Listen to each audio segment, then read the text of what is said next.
अब क्या करूं मैं? मन कह रहा है चुरा ले पैसे, पर आत्मा मान नहीं रही। मैं तो मन और आत्मा के बीच फंस गया हूं।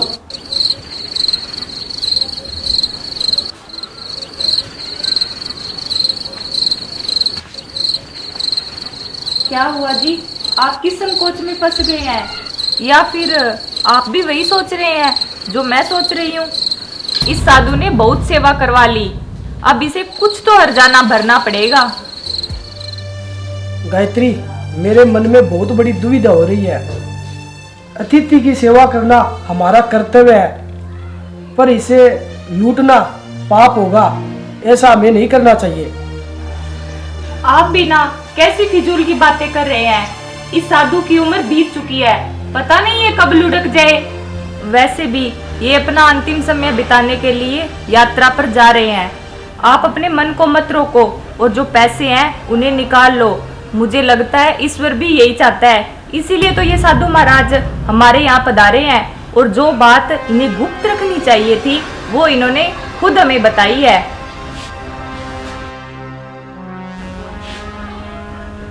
तो ठीक है गायत्री, जैसा तू चाहती है वैसा ही होगा। तो बेटा इस तरह लोभ ने धर्म को हरा दिया।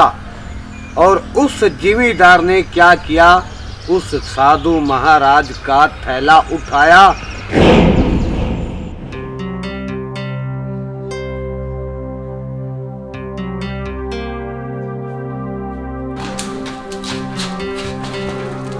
आप पैसे निकालो, मैं भी आई। ठीक है, जा।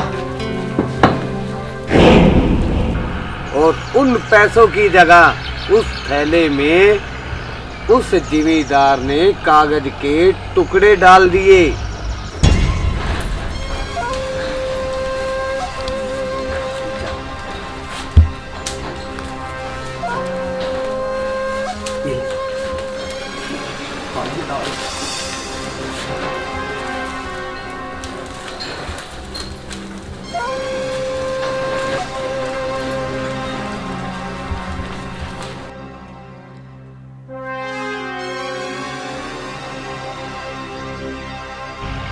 सुबह हुई, उस साधु महाराज ने स्नान किया और अपनी यात्रा की ओर जाने के लिए बोला। और उनकी मेहमान नवाजी का वो साधु महाराज बार बार शुक्रिया अदा करता रहा। अब मैं चलता हूँ। आप लोगों ने मेरी बहुत खिदमत की है, बहुत सेवा की है। ईश्वर आपको हमेशा खुश रखे, दिन दुगनी रात चौगनी करे। साधु महाराज, ये तो हमारा फर्ज था जो हमने किया। साधु महाराज, हमारे घर में कोई संतान नहीं है। आप भगवान से प्रार्थना करो उनके जैसी हमारे घर में संतान हो। हमारी तो प्रार्थना का कोई असर नहीं होगा, क्योंकि हम तो पापी हैं।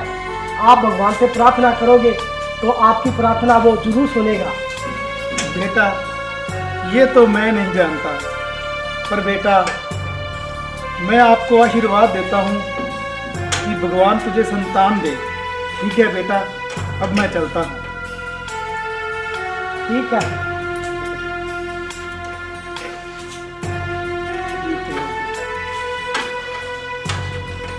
है। और आत्मा मरने के बाद कौन कौन सी चीजें अपने साथ लेके जाती है, और इन चीजों का प्रभाव इंसान पर किस तरीके से रहता है? बेटा, तूने जो प्रश्न किया है वो प्रश्न इंसान जाति के लिए जानना बहुत जरूरी है। और ये भी सच है कि मरने के बाद कुछ ऐसी चीजें हैं जो आत्मा के साथ जाती है। और बेटा, ये भी सच है कि इंसान को पिछले जन्म का कर्ज भी चुकाना पड़ता है। और हाँ, कुछ चीज़ें ऐसी हैं जो बिल्कुल आत्मा के साथ रहती है और उनका प्रभाव इंसान के दूसरे जन्म पर भी पड़ता है। और फकीर बाबा, वह कौन सा कर्ज है जो इंसान को दूसरे जन्म में भी चुकाना पड़ता है? और वो कौन सी चीज है जिसका इंसान के दूसरे जन्म में भी असर पड़ता है? तो सुनो बेटा, आज मैं आप लोगों को एक कहानी सुनाना चाहता हूँ, जिसे सुनकर आप सबकी समझ में सब कुछ आ जाएगा। एक समय की बात है, एक गांव के अंदर एक जिमींदार और उसकी पत्नी गायत्री रहते थे। लेकिन वो जिमींदार था बहुत गरीब और बुद्धिमान भी बहुत था। धीरे धीरे वो धन कमाने लगा। जैसे जैसे उसके पास धन आया, वो धन इकट्ठा करने लगा। लेकिन पहले उसे धन की कोई लालसा नहीं थी। लेकिन जैसे जैसे उसके पास धन इकट्ठा हुआ, उसके मन में धन की लालसा बढ़ती गई। और उसकी पत्नी गायत्री भी धन की बहुत लालची थी। बेटा, ये तो आप सबको पता है कि धन के साथ साथ धन की लालसा बढ़ती जाती है। पहले वो जिमींदार बोलता था कि धन तो चंचल है, धन तो हाथ का मैल है, धन का क्या है, धन तो आनी जानी चीज है। लेकिन उस समय वो मूर्ख था। अब वो बहुत ज्यादा लालची हो चुका था। वो कहीं ना कहीं हर समय धन के लालच में डूबा रहता था और ये सोचता था कि कोई ऐसा चमत्कार हो जाए जिससे मैं अधिक से अधिक धन में बढ़ोतरी कर सकूं। तो बेटा, धन के लिए वो जिमींदार हर समय संघर्ष करता रहा और अपने धन से साधु, फकीर, गरीबों की वो बहुत सेवा करने लगा। जब भी उसके द्वार पर कोई साधु, फकीर या गरीब आता था तो उसका मन बहुत खुश होने लगा, बहुत खुश होता था वो।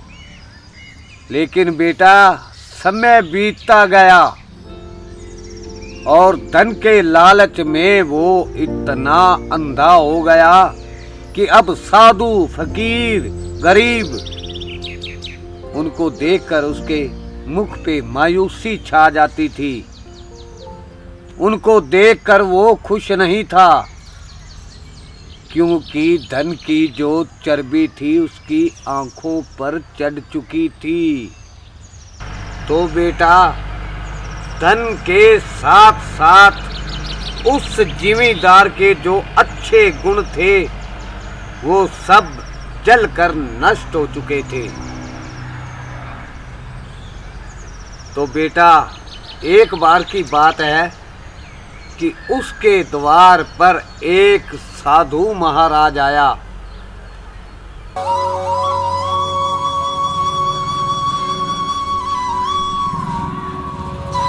लाख निरंजन, लाख निरंजन। अरे बेटा, कोई सुन रहा है? साधु महाराज आपके दरवाजे पर आए हैं। कोई है घर में?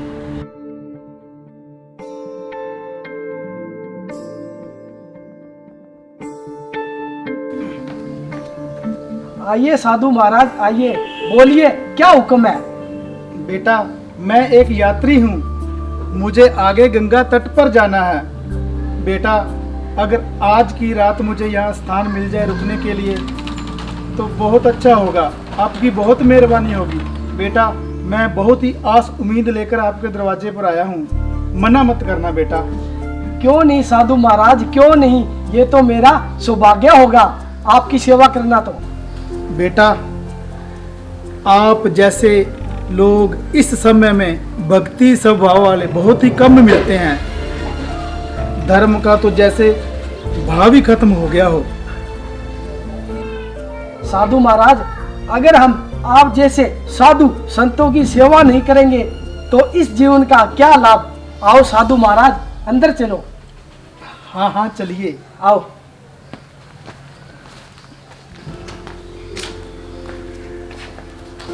आओ साधु बाबा बैठिए।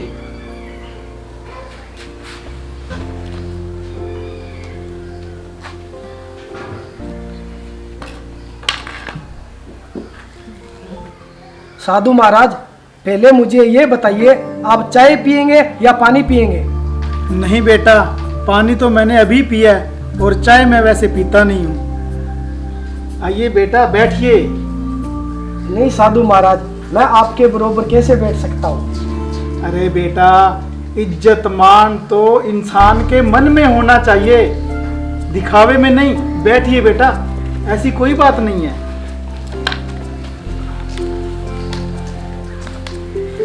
साधु महाराज, पहले आप मुझे ये बताइए, आप साधु कैसे बने? बेटा बुढ़ापा आ गया है और वैसे भी सारी उम्र घर गृहस्थी में थोड़ी फंसा रहूंगा, कुछ हरि के दर्शन भी करने चाहिए।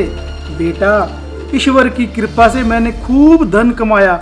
मेरे 2 बेटे और 2 बेटियां हैं। मैंने जितना भी धन कमाया है ना बेटा, मैं उन बच्चों में बांट दिया है और अब मैं हरि के दर्शनों के लिए यात्रा पर जा रहा हूँ। साधु महाराज, आपने सब कुछ अपने बेटों में बांट दिया, अपने पास कुछ नहीं रखा? अरे बेटा, ये थैला मैंने ऐसे नहीं अपने पास ले रखा। इस थैले में पूरे 4 लाख हैं। बेटा, यात्रा में कभी कभी धन की भी जरूरत पड़ती है। चलो बेटा, मैं बहुत थका हुआ हूँ, मुझे आराम करना है और वैसे भी मुझे नींद आ रही है। ठीक है साधु महाराज, आप आराम करिए, मैं आपके खाने पीने का प्रबंध करता हूँ और सोने का। ठीक है? ठीक है बेटा। ठीक है।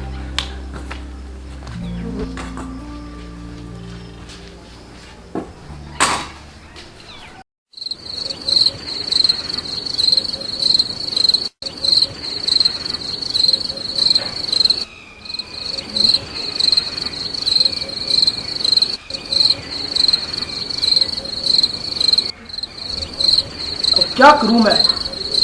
मन कह रहा है चुरा ले पैसे, पर आत्मा मान नहीं रही। मैं तो मन और आत्मा के बीच फंस गया हूं।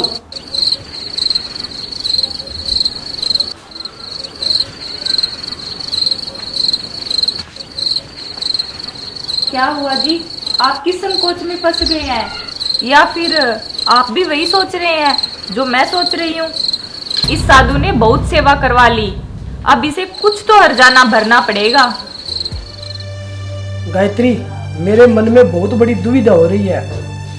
अतिथि की सेवा करना हमारा कर्तव्य है, पर इसे लूटना पाप होगा। ऐसा हमें नहीं करना चाहिए। आप भी ना कैसी फिजूल की बातें कर रहे हैं। इस साधु की उम्र बीत चुकी है, पता नहीं ये कब लुढ़क जाए। वैसे भी ये अपना अंतिम समय बिताने के लिए यात्रा पर जा रहे हैं। आप अपने मन को मत रोको और जो पैसे हैं उन्हें निकाल लो। मुझे लगता है ईश्वर भी यही चाहता है, इसीलिए तो ये साधु महाराज हमारे यहाँ पधारे हैं और जो बात इन्हें गुप्त रखनी चाहिए थी वो इन्होंने खुद हमें बताई है।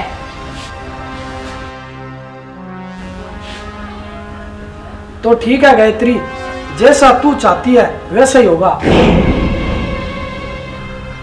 तो बेटा, इस तरह लोभ ने धर्म को हरा दिया और उस जिमीदार ने क्या किया, उस साधु महाराज का थैला उठाया।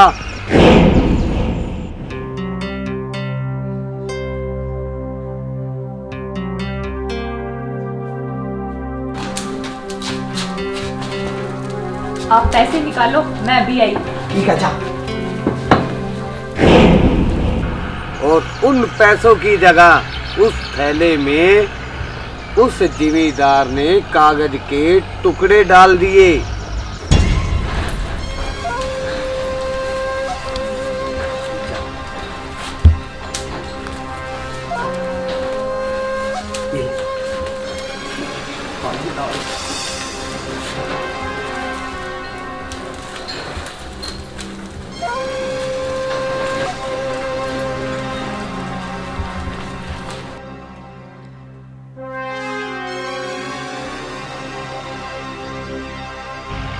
सुबह हुई, उस साधु महाराज ने स्नान किया और अपनी यात्रा की ओर जाने के लिए बोला। और उनकी मेहमान नवाजी का वो साधु महाराज बार बार शुक्रिया अदा करता रहा। अब मैं चलता हूँ। आप लोगों ने मेरी बहुत खिदमत की है, बहुत सेवा की है। ईश्वर आपको हमेशा खुश रखे, दिन दुगनी रात चौगनी करे। साधु महाराज, ये तो हमारा फर्ज था जो हमने किया। साधु महाराज, हमारे घर में कोई संतान नहीं है, आप भगवान से प्रार्थना करो उनके जैसी हमारे घर में संतान हो। हमारी तो प्रार्थना का कोई असर नहीं होगा क्योंकि हम तो पापी हैं। आप भगवान से प्रार्थना करोगे तो आपकी प्रार्थना वो जरूर सुनेगा। बेटा, ये तो मैं नहीं जानता, पर बेटा मैं आपको आशीर्वाद देता हूँ कि भगवान तुझे संतान दे। ठीक है बेटा, अब मैं चलता हूँ। ठीक है।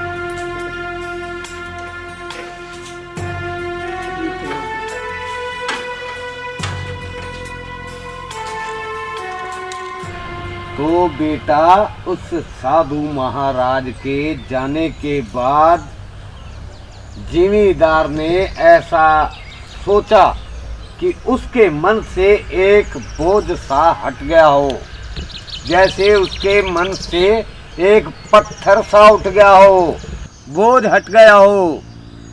लेकिन ये चोरी वाली बात उस जिमीदार और उसकी पत्नी गायत्री कभी भूल नहीं सकते थे।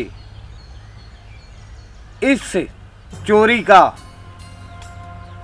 फल तो मिलना ही था, बस अब इंतजार था तो सही समय का। मनुष्य अपने वर्तमान काल में भविष्य काल को भूल जाता है, लेकिन इधर साधु महाराज गंगा तट पर पहुंचे। उनका मन प्रसन्न हुआ। उसने बेटा अपने इर्द गिर्द साधु संतों महंतों के दर्शन किए तो वो बेटा बहुत खुश हुआ, बहुत प्रसन्न हुआ। और दूसरे दिन उसने वहाँ एक रसोइये को बुलाया और बोला कि मैं यहाँ आने वाले यात्रियों के लिए अन्न प्रदान करना चाहता हूँ। और बेटा, वहाँ जितने भी मौजूद यात्रीगण थे सब साधु महाराज की प्रशंसा करने लगे, इसकी बड़ाई करने लगे। लोगों के मुंह से साधु महाराज अपनी प्रशंसा सुनते ही साधु महाराज की खुशी का कोई ठिकाना नहीं रहा। वो खुशी से झूम उठा और लोग कहने लगे कि साधु महाराज गरीब होकर भी इतना कुछ कर रहा है। इस साधु महाराज, इसका दिल गरीब नहीं है, ये खुद गरीब है। जो काम इसने किया है शायद ही किसी ने किया हो। लेकिन बेटा हुआ क्या, जब शाम का टाइम हुआ, संध्या का टाइम हुआ, तो साधु महाराज अपने रूम में गए, अपने कमरे में गए। उसने जाकर जब अपने थैले का मुंह खोला, क्योंकि उसने 4 लाख रुपए उस रसोइये से देने थे। जब उसने थैले का मुंह खोला, थैला खाली किया, तो वहां नोटों की जगह कागज के टुकड़े निकले। तो साधु महाराज सोचने लगा कि मैं ये कोई सपना देख रहा हूं या कोई हकीकत है। एकदम साधु महाराज बहुत घबरा गए, उसके होश उड़ गए, वो कांपने लगा और चेहरा उसका एकदम पीला पड़ गया। फिर उसने अपने आप को संभाला तो देखा कि ये तो सच में कागज के टुकड़े हैं। अब बेटा वो साधु महाराज अपनी बदनामी से, अपनी बेइज्जती से डरता, क्या करता? तो उसने मन बना लिया कि मैं आत्महत्या करूंगा। तो बेटा उस साधु महाराज ने क्या किया, छत को कपड़ा डाला, खाट पे चढ़ा, कपड़ा उसने अपने गले में डाला और कांपते हुए हाथ पैर शरीर से उस खाट को लात मार दी, जिस खाट पे चढ़ के उसने वो कपड़ा अपने गले में डाला था। जब लात मारी तो साधु का वही अंत हो गया। जब रसोईया उसके कमरे में गया तो देखा कि साधु महाराज मृतक शरीर में लटक रहे हैं। तो उसके नीचे उतारा गया बेटा। सब लोग इकट्ठे हो गए। तो उस रसोइये ने उस साधु महाराज का अंतिम संस्कार किया। इधर जिमीदार के घर बेटा पैदा हुआ तो गांव में खुशियां, ढोल बजने लगे, मिठाइयां बांटने लगे। वो जिमीदार इतना खुश था कि मेरे घर बहुत समय के बाद उस भगवान ने, उस अल्लाह ने बेटा दिया है। तो जैसे जैसे दिन बीतते गए बेटा बड़ा होता गया। बेटे के लाड प्यार में वो दोनों पागल हो गए। तो बेटा जैसे जैसे उसका बेटा बड़ा हुआ उसे अच्छे स्कूल में पढ़ाया गया, लिखाया गया और सब गांव वाले उस बेटे की, उस बच्चे की, देव की तारीफ कर रहे थे कि ये बच्चा नेक है, भगवान को मानने वाला, अल्लाह को मानने वाला है, ये जिमीदार की कुल का नाम रोशन करेगा। पर बेटा वो बच्चा देव जो था उसकी लगन उस भगवान, उस अल्लाह से लगी हुई थी। वो उसी का नाम लेता था, उसी का नाम जपता था। तो एक बार की बात है कि देव अपने मम्मी यानी कि गायत्री, उसकी माँ, उसका बाप, वो सब गंगा पे स्नान करने के लिए गए। तो देव का जैसे भी रुख होता वो वैसा ही करता। कभी तो वो साधुओं में जाके बैठता, कभी वो मंदिर में जाता, कभी भगवान का नाम जपने बैठता, कभी गंगा में स्नान करता। और बेटा ये बात उसका बाप जिमीदार देखकर बहुत खुश हुआ कि मेरा बेटा कितना नेक है, भगवान को मानने वाला है। तो कुछ टाइम बीता, जैसे जैसे समय बीतता गया, देव लगभग 18 साल का हो गया। तो बेटा उसको किसी बीमारी ने जकड़ लिया, वो बीमारी की जकड़न में आ गया, बीमार हो गया। फिर एक बार वो घर से बाहर निकला, गंगा पे स्नान करने के लिए गया। जब वो गंगा पे जाता तो बिल्कुल तंदुरुस्त हो जाता, जब वो वापस घर आता तो उसी तरह बीमार हो जाता। लेकिन वो गंगा के स्नान करके जब वापस आ रहा था तो उसको एक गरीब मिला, रोता हुआ, कुरलाता हुआ। तो जब देव ने उसको देखा ना बेटा, तो देव उसके पास पहुंचा और उसको पूछने लगा कि भाई तुम रो क्यों रहे हो, आपको क्या तकलीफ है, क्या दुख है? तो उस गरीब ने बोला कि मैं लुट गया, मैं बर्बाद हो गया, मेरे पास कुछ नहीं बचा। तो बेटा देव ने पूछा आखिर बात तो बताइए, बात क्या है? तो बेटा आगे से गरीब ने कहा कि मैंने एक बिजनेस किया था जिसके अंदर मेरे को बहुत घाटा लगा। मेरा सब कुछ बर्बाद हो गया, कुछ नहीं बचा मेरे पास। मैं कंगाल हो गया, रोड पे आ गया।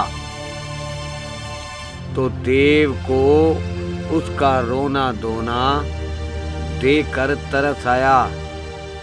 तो उसने पूछा कि ये जो तुम्हारा घाटा है, वो घाटा पूरा करने के लिए कितने पैसों की आवश्यकता है?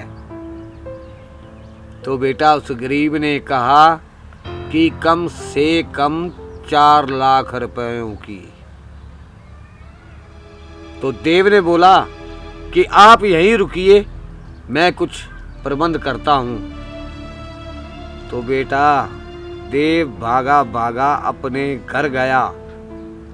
और जब घर गया, न तो घर में उसका बाप वो जिम्मेदार था और न उसकी माँ गायत्री थी। देव को अब खुला मौका मिल गया। उसने एक पत्थर उठाया और संदूक का ताला तोड़ दिया, और जो पैसे उस साधु महाराज के इस जिम्मेदार ने चोरी किए थे, वो वहीं के वहीं पड़े थे।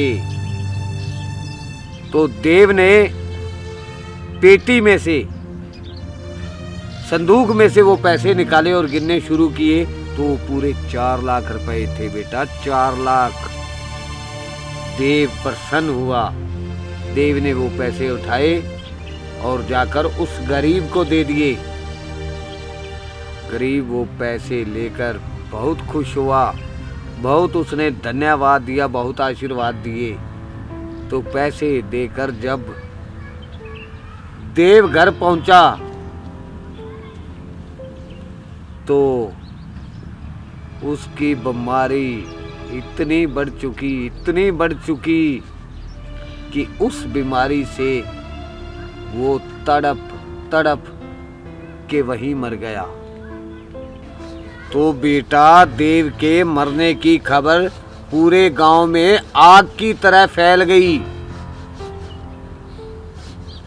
अभी देव मरे को कुछ ही महीने बीते थे कि उसकी मौत का गम उसकी माँ गायत्री और उसका बाप वो जिम्मेदार सहन न कर सका, और बेटे के वियोग में उन दोनों ने भी अपने प्राण त्याग दिए।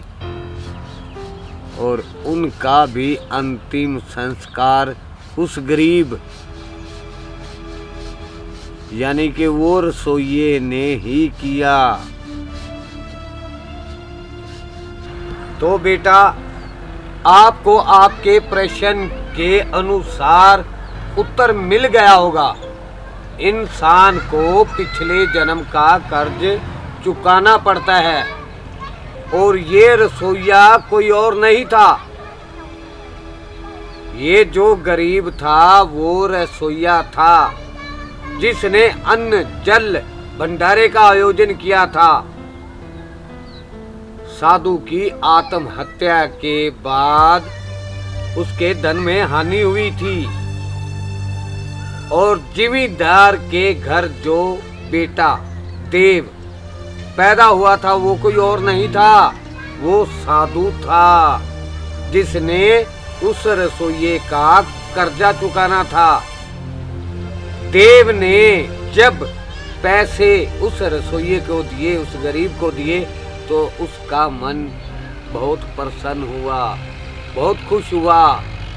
और जब वो वापस लौटा तो उसके मन में अजब सी लहर थी। लेकिन जब घर पहुंचा तो उसकी बीमारी ने उसका पीछा नहीं छोड़ा, और देव ने वहीं प्राण त्याग दिए। और इर्द गिर्द उसके मरने की खबर फैल गई। अकेले बेटे का गम देखकर वो जिम्मेदार और उसकी पत्नी गायत्री सहन नहीं कर सके, और उन दोनों ने भी अपने बच्चे के वियोग में अपने प्राण त्याग दिए। तो बेटा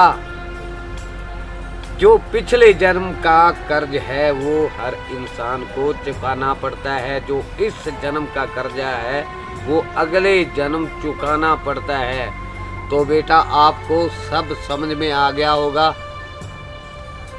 अब जाइए, मेरा भी नमाज का टाइम हो गया है। फिर मिलेंगे बेटा, जाइए आप। या अल्लाह, या मेरे परवरदिगार, या सब पे रहम करना मेरे अल्लाह, सबकी खाली झोली भरना मेरे अल्लाह, सबको बुद्धि देना मेरे अल्लाह, सब पे कर्म करना मेरे अल्लाह, सब पे कर्म।